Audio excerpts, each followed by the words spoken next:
لیکن اب رمضان کے بعد زندگی شروع ہو رہی ہے، وہ زندگی کس طرح گزرے؟ تو اس بارے میں اللہ تبارک و تعالیٰ نے کچھ عجیب طریقے سے قرآن کریم میں ذکر فرمایا ہے۔ پہلے سے رمضان کے مہینے کا ذکر کیا، شہر رمضان الذی انزل فیہ القرآن ھدی للناس وبینات من الھدی والفرقان، پھر فمن شہد منکم الشہر فلیصمہ، جو شخص بھی تم میں وہ مہینہ پالے تو وہ اس میں روزے رکھے، اگر مہینہ پا لیا تو روزہ رکھنا فرض ہے۔ پھر آگے فمن کان منکم مریضا او علی سفر فعدۃ من ایام اخر، اگر تمہیں کوئی بیمار ہے یا سفر میں ہے تو وہ جتنے دن سفر میں ہے، جتنے دن بیمار رہا، اتنے دن روزے چھوڑ کر رمضان کے بعد دوسرے دنوں میں اتنی گنتی پوری کر لے۔ 2 روزے چھوٹے ہیں 2 رکھ لے، اور اتنی وسعت اللہ تعالیٰ نے دی ہے کہ ضروری نہیں کہ رمضان ختم ہوتے ہی ان کو ادا کیا جائے، بلکہ سارے سال میں جس وقت بھی، اگرچہ آدمی کو چاہیے وہی پتہ نہیں زندگی کا کب تک ہے کب تک نہیں ہے، لہٰذا جلد از جلد ادا کرے، لیکن فرض نہیں کیا اللہ تعالیٰ نے کہ بھائی رمضان ختم ہوتے ہی رکھنا ضرور۔ پھر کتنے پیار سے فرماتے ہیں کہ یرید اللہ بکم الیسر ولا یرید بکم العسر، اللہ تعالیٰ تم سے آسانی چاہتا ہے، تمہاری آسانی چاہتا ہے، تمہاری مشکل نہیں چاہتا۔ کتنے پیار سے باری تعالیٰ فرما رہے ہیں، ہم اس لیے چونکہ تمہیں آسانی چاہتے ہیں، مشکل نہیں چاہتے، لہٰذا اگر عذر پیش آ گیا ہے رمضان کے اندر، بیماری کا، سفر کا، تو ہمیں ہماری طرف سے اجازت ہے روزے نہ رکھو، لیکن بعد میں قضا کر لینا، اور قضا بھی جب چاہو کر لینا۔ گرمی میں روزے رکھے تھے، گرمی میں روزے قضا کیے تھے، سردی میں ادا کر لو تو بھی ادا ہو جائیں گے۔ پہلے 14-15 گھنٹے کا روزہ ہوتا تھا جو قضا کیا، اب جب روزہ جو ہے 11-12 گھنٹے کا ہو رہا ہے اس وقت کر لو، ہم مان جائیں گے، ہم تسلیم کر لیں گے کہ ہاں تم نے روزہ رکھا۔ تو یرید اللہ بکم الیسر ولا یرید بکم العسر ولتکملوا العدہ، اور یہ حکم ہم نے اس لیے دیا ہے تاکہ تم گنتی پوری کر لو۔ عجیب لفظ استعمال کیا اللہ نے، گنتی پوری کر لو، یعنی روزے کی حقیقت تو کیا رکھو گے تم؟ روزے کی جو اصل حقیقت ہے اور اللہ تعالیٰ کی جو شان ہے وہ روزہ کہاں رکھو گے؟ لیکن رکھ لو، رکھ کے گنتی پوری کر لو، ولتکملوا العدہ، گنتی پوری کر لو۔ تو اگر تمہیں یہ خیال ہو رہا ہے کہ بھئی ہم ویسا روزہ نہیں رکھ سکے جیسا کہ اللہ تعالیٰ کو مطلوب تھا یا جو اللہ تعالیٰ کے شان تھا، تو بھی کچھ پرواہ نہ کرو، گنتی پوری کر لی تم نے تو لتکملوا العدہ ولتکبروا اللہ علی ما ھداکم، اور تاکہ گنتی پوری کرنے کے بعد اللہ کی بڑائی اس طرح بیان کرو جیسے اللہ تعالیٰ نے تمہیں بتائی ہے۔ تکبیر، اللہ اکبر لا الہ الا اللہ واللہ اکبر وللہ الحمد، جب نماز کو جا رہے ہوگے عید کی تو یہ تکبیر پڑھتے جانا، اللہ اکبر لا الہ الا اللہ واللہ اکبر وللہ الحمد۔ جب خطبہ دو گے یا سنو گے تو خطبہ جو ہے وہ بھی ساری تکبیر ہے، 9 تکبیریں شروع میں پہلے خطبے میں، 7 تکبیریں دوسرے خطبے میں، اس سے آغاز کیا جاتا ہے خطبے کا، اور پھر خطبے کے درمیان بار بار اللہ اکبر لا الہ الا اللہ واللہ اکبر وللہ الحمد، تاکہ تم تکبیر کہو، اللہ کی بڑائی بیان کرو جیسے کہ اللہ نے تمہیں ہدایت دیا، وَلَعَلَّكُمْ تَشْكُرُونَ، اور تاکہ تم شکر ادا کرو۔ شکر ادا کرو کہے کا کہ اللہ نے توفیق دی، اللہ تبارک و تعالیٰ نے روزہ رکھنے کی توفیق دی۔ اللہ بچائے ایسے بھی لوگ ہوتے ہیں، تحقیر کسی کی نہیں کرنی چاہیے، لیکن بہرحال ایسے لوگ ہوتے ہیں کہ ان کے گھروں میں پتہ بھی نہیں چلتا رمضان کب آیا تھا کب چلا گیا، اللہ بچائے۔ لیکن اللہ تبارک و تعالیٰ کی طرف سے تمہیں توفیق ملی روزے رکھنے کی، تلاوت کی، تراویح کی، تو یہ جو نعمتیں ہیں اللہ تبارک و تعالیٰ کی، اور ان فرائض کے اندر جو اللہ تعالیٰ نے چھوٹ دی ہے اور جو رخصتیں دی ہیں اس کے اوپر بھی اللہ تعالیٰ کا شکر ادا کرو۔ جگہ جگہ قرآن یہ کہتا ہے کہ شکر ادا کرو، شکر ادا کرو، شکر ادا کرو۔ جو بندہ شکر گزار ہوتا ہے اللہ تبارک و تعالیٰ کا، تو اس شکر گزاری کے نتیجے میں اللہ تبارک و تعالیٰ اس کو تکبر سے محفوظ رکھتے ہیں۔ شکر گزار بندہ کبھی متکبر نہیں ہو سکتا، اس لیے کہ جو آدمی، شکر کا مطلب کیا ہے؟ شکر کا مطلب یہ ہے کہ میرے استحقاق تو نہیں تھا لیکن کسی نے کچھ دے دیا مجھے تو شکر ہے نا۔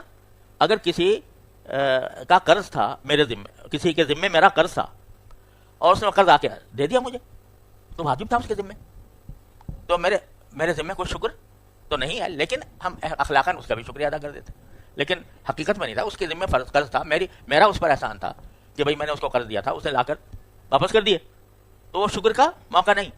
شکر کا موقع یہ ہے کہ ایک شخص دوسرے کو ہدیہ دیتا ہے بغیر کسی عوض کے، وہ شکر کا موقع ہے۔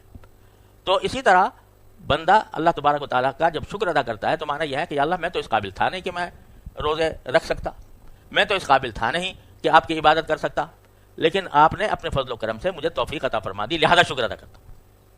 تو جب بندہ یہ کہہ رہا ہے میں اس قابل نہیں تھا، وہ تکبر کیسے کرے گا؟ کس بات پہ تکبر کرے گا؟ اللہ تعالیٰ کی نعمت ہے، شکر ادا کرنا ہے، تو لعلکم تشکرون۔ اس کے بعد جو اگلی آیت ہے بڑی معنی خیز ہے۔ باری تعالیٰ فرمایا اذا سألک عبادی انی فانی قریب اجیب دعوت الداعی اذا دعانی۔ اگر بندے تم سے پوچھے میرے بارے میں، نبی کریم صلی اللہ علیہ وسلم سے خطاب ہو رہا ہے کہ اگر تم سے میرے بندے میرے بارے میں پوچھیں کہ کہاں ہے اللہ، تو کہہ دینا بہت قریب ہے تمہارے، میں قریب ہوں اللہ بندوں کے۔ اور کتنا قریب ہوں اس کا ذکر سورہ قاف میں ہے کہ نحن اقرب الیہ من حبل الورید، رگ جان سے بھی زیادہ قریب ہوں بندوں کے۔ یہ کیا فرما دیا؟ روزوں کے ساتھ ساتھ اور رمضان کے ساتھ ساتھ آخر میں ساری باتیں رمضان کی کر کے، عید کی کر کے، عبادتوں کی کر کے کیا فرما دیا کہ میں قریب ہوں۔ کیا مطلب؟ کہ میرے بندو یہ نہ سمجھنا کہ رمضان میں تو اللہ تعالیٰ قریب تھا اور رمضان کے بعد دور چلا گیا۔ تو بندے جب پوچھے رمضان کے بعد بھی تو کہاں ہوں میں؟ قریب ہوں۔ اور اجیب دعوت الداعی اذا دعان، جب پکارنے والا مجھے پکارتا ہے تو میں اس کی پکار کا جواب دیتا ہوں۔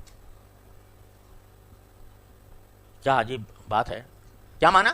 کہ ایسا نہیں ہے کہ میں رمضان میں تو قریب تھا بندوں کے اور رمضان کے بعد میں دور چلا گیا۔ کسی کو اگر یہ حسرت ہو رہی ہے کہ رمضان کے اندر میں کاش فلاں دعا مانگ لیتا اللہ تعالیٰ سے، کسی کو حسرت ہو رہی ہے تو وہ اس کو حسرت کرنے کی ضرورت نہیں ہے، اس واسطے کہ میں تو پھر بھی قریب ہوں، رمضان ہو یا غیر رمضان ہو میں تو قریب ہی قریب ہوں، رگ جان سے بھی زیادہ قریب ہوں۔ کیا ہوتا کیا ہے کہ میں تو قریب ہوں لیکن میرے بندو کبھی کبھی تم دور چلے جاتے ہو، کبھی کبھی تم دور چلے جاتے ہو۔ رمضان میں تمہیں کھینچ کھینچ کے بلا لیتا ہوں، کھینچ کھینچ کے بلا لیتا ہوں، آؤ کہاں بھاگے چلے جا رہے ہو، تو تمہیں بلا لیتا ہوں، تو اس کی وجہ سے تم بھی میرے قریب آ جاتے ہو۔ اب رمضان کے بعد کہیں ایسا نہ ہو کہ میں تو قریب ہوں اور تم بھاگ جاؤ، تم کہیں اور چلے جاؤ اور بھول جاؤ اس بات کو کہ ہم نے کبھی اپنے پروردگار کو پکارا تھا رمضان کے اندر۔ تو یہ نہ سمجھنا کہ اب تمہیں دور جانا ہے، جب میں قریب ہوں تو پھر تمہیں بھی قریب آنا چاہیے۔ اب میں ہزار تجھ سے بعید ہوں، یہ عجب کہ تو میرے پاس ہے۔ تو بندہ دور چلا جاتا ہے، اللہ دور نہیں جاتا، اللہ تو موجود ہے، ہر وقت قریب ہے۔ تو اذا سالک عبادی انی فانی قریب، یہ رمضان کے سیاق میں فرمایا اللہ تعالیٰ نے کہ میں پھر بھی قریب رہوں گا تمہارے، بس تمہیں چاہیے کہ اس قرب سے فائدہ اٹھاؤ، تم بھی آ جاؤ قریب، جیسے رمضان میں آئے تھے اس طرح میرے پاس میرا قرب، میرے قریب آ جاؤ۔ قریب کیسے آئے گا بندہ اللہ تعالیٰ کے قرب کیسے، اللہ تعالیٰ کا قرب کیسے حاصل کرے گا؟ یعنی اللہ تعالیٰ تو قریب ہے ہی لیکن بندہ شعور نہیں رکھتا اور اس کی وجہ سے اس قرب کا اس کو احساس نہیں ہوتا۔ لیکن جب بندہ چاہتا ہے کہ میں بھی قریب جاؤں باری تعالیٰ کے، تو پھر وہ قرب اس کو مزید عطا فرماتا ہے، مزید عطا فرماتا ہے۔ اب یہ قرب جو ہے نا، یہ ایسی چیز ہے کہ جس کی کوئی حد و نہایت نہیں، اس کے درجات اتنے عجیب غریب قسم کے ہیں۔ ایک قرب وہ ہے کہ جب رمضان کے اندر تم نے اعتکاف کیا ہوا ہے اور ساری دنیا سے منہ موڑ کے اللہ کے پاس کے حضور بیٹھے ہو اور اسی کو پکار رہے ہو، اسی کے آگے کھڑے ہو، اسی کی نمازیں پڑھ رہے ہو، اسی کو رات کو یاد کر رہے ہو۔ اب یہ اعلیٰ درجے، اچھے بڑے درجے کا قرب ہے۔ اب آپ چلے گئے رمضان کے بعد اپنے کام دھندوں میں، تو کام دھندوں میں جا کر بظاہر لگتا ہے کہ قرب وہ نہ رہا، لیکن ہم تمہیں وہ نسخہ بتاتے ہیں کہ اپنے کام دھندوں کے ساتھ تم قریب آ سکتے ہو میرے، اپنے کام دھندوں کے ساتھ۔ قرب کے معنی یہ ہے، قرب کیا ہے؟ اللہ تبارک و تعالیٰ سے بندے کا قریب ہونا۔ یہ کس طرح ہوتا ہے؟ یہ عمل صالح سے ہوتا ہے، عمل صالح سے قرب ہوتا ہے۔ عمل صالح کیا ہے؟ صبح سے لے کر شام تک کی زندگی اللہ تعالیٰ کے حکم کے مطابق گزارنا، یہ قرب ہے۔ چاہے جب تم نے صبح کو سویرے اٹھ کے نیت کر لی کہ اللہ میں آج دن میں فلاں فلاں کام کروں گا، فلاں فلاں کام کروں گا، لیکن آپ کے رضا کے لیے کروں گا۔ اگر میں روزی کماؤں گا تو وہ بھی آپ کے حکم کے مطابق کماؤں گا، اور میں اگر گھر والوں سے بات چیت کروں گا تو بھی آپ کی رضا کے لیے کروں گا، کیونکہ آپ نے حکم دیا ہے کہ اپنے گھر والوں کے ساتھ اچھائی سے پیش آؤ۔ آپ نے حکم دیا ہے کہ رزق حلال طلب کرو۔ آپ نے حکم دیا ہے کہ بیوی بچوں کا خرچہ تمہارے ذمہ واجب ہے، چونکہ آپ نے حکم دیا ہے اس لیے کروں گا، اور چونکہ آپ نے حکم دیا ہے اس واسطے میں گھر والوں سے خوش طبی بھی اگر کرنی ہے تو وہ کروں گا، جیسے کہ رسول کریم صلی اللہ علیہ وسلم کیا کرتے تھے، تو میں آپ کی سنت کی اتباع میں کروں گا، آپ کے حکم کے مطابق کروں گا۔ تو اس وقت بھی جب بندہ اس نیت کے ساتھ روزی کما رہا ہے، اس نیت کے ساتھ کوئی اپنے گھر والوں کا کام کر رہا ہے، اس نیت کے ساتھ مہمانوں کا اکرام کر رہا ہے، تو اس وقت بھی وہ عمل صالح کر رہا ہے، نیک عمل کر رہا ہے، اور ہر نیک عمل اللہ تعالیٰ کے قریب لے جاتا ہے بندے کو۔ تو اس کے درجات ہیں مختلف۔ ایک درجہ وہ ہے جو ٹھیک نیری عبادت کے اندر بندہ سجدے میں پڑا ہوا ہے اللہ تعالیٰ کے بارگاہ میں، یا اللہ میں آپ کا بندہ ہوں، آپ میرے پروردگار ہیں، آپ میرے خالق ہیں، آپ میرے مالک ہیں، میں آپ کے آگے پیشانی اپنی ٹیکتا ہوں سجدے میں۔ تو اقرب ما یکون العبد الی اللہ فی السجود، یعنی بندہ اپنے اللہ سے سب سے زیادہ قریب سجدے کی حالت میں ہوتا ہے۔ اسی لیے نفلی نمازوں کے بارے میں نبی کریم صلی اللہ علیہ وسلم نے فرمایا کہ جب سجدے میں جاؤ تو سجدے میں دعائیں بکثرت کیا کرو نفلی نمازوں میں، اگرچہ فرائض میں بھی جائز ہے مختصر، لیکن نفلی نمازوں میں دعائیں بتا دی ہیں خود رسول کریم صلی اللہ علیہ وسلم، یہ مانگو یہ مانگو یہ مانگو۔ کیوں؟ اس لیے کہ آپ نے ارشاد فرمایا کہ بندہ اپنے اللہ سے کسی وقت اتنا قریب نہیں ہوتا جتنا سجدے کی حالت میں ہوتا ہے۔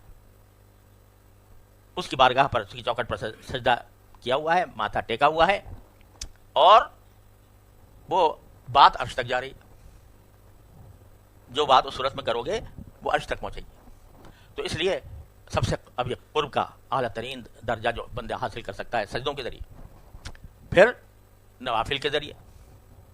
ایک آدمی صرف فرائض پر اکتفا کرتا ہے مثلا، تو اس کو بھی اس فرائض کے ذریعے قرب حاصل ہے، اور ایک آدمی فرائض کے ساتھ کچھ نوافل کا بھی اہتمام کرتا ہے، تو اس کا کیا قرب اور بڑھ گیا، سجدہ بڑھ گیا، ماتھا ٹیکنا بڑھ گیا، تو اس کا قرب اور بڑھ گیا۔ ایک آدمی جو ہے وہ نہ صرف یہ کہ خود نوافل کا اہتمام کرتا ہے بلکہ دوسرے لوگوں کو بھی تلقین کرتا ہے، دوسروں کی کوئی مدد کرتا ہے، دوسروں کا کوئی دکھ دور کرتا ہے، دوسروں کے کام آتا ہے، تو وہ مزید قرب ہو گیا اللہ تبارک و تعالیٰ کا، مزید قرب ہو گیا اللہ تبارک و تعالیٰ کا۔ اور جب یہ حالت ہو جاتی ہے کہ میں جو کام بھی کر رہا ہوں تو مجھے خیال آ رہا ہے کہ میرا اللہ اس کو پسند کرے گا، میرا اللہ اس کو، تو اور زیادہ بڑھ گیا اور قرب ہو گیا۔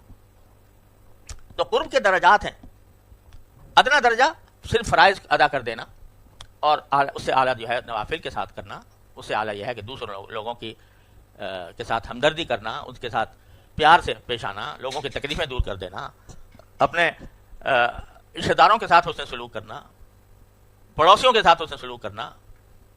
اور قرآن کہتا ہے الصاحب بالجنب، پہلو میں جو ساتھ بیٹھا ہو، آپ ریل میں جا رہے ہیں، ہوائی جہاز میں جا رہے ہیں، برابر میں ایک آدمی بیٹھا ہوا ہے، وہ صاحب بالجنب ہے، اس کے ساتھ حسن سلوک، ایثار سے کام لینا کہ اس کو آرام مل جائے، میں چاہے خود تھوڑا سا اپنے آرام کی قربانی پیش کر دوں۔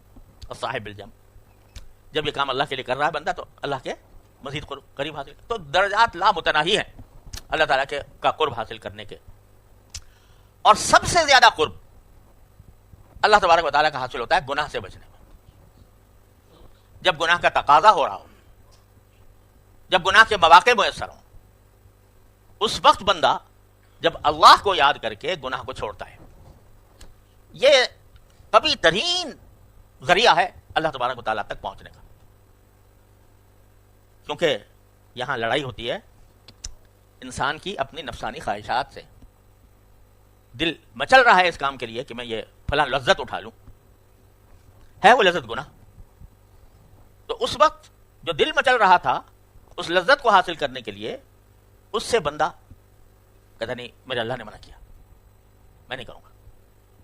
تو یہ جو گناہ کے مواقع پیدا ہونے کے بعد اور نفسانی خواہشات کے مچلنے کے بعد بندہ کسی گناہ سے اپنے آپ کو روکتا ہے، تو یہ سب سے بڑا قرب کا ذریعہ ہوتا ہے اللہ تبارک و تعالیٰ کے۔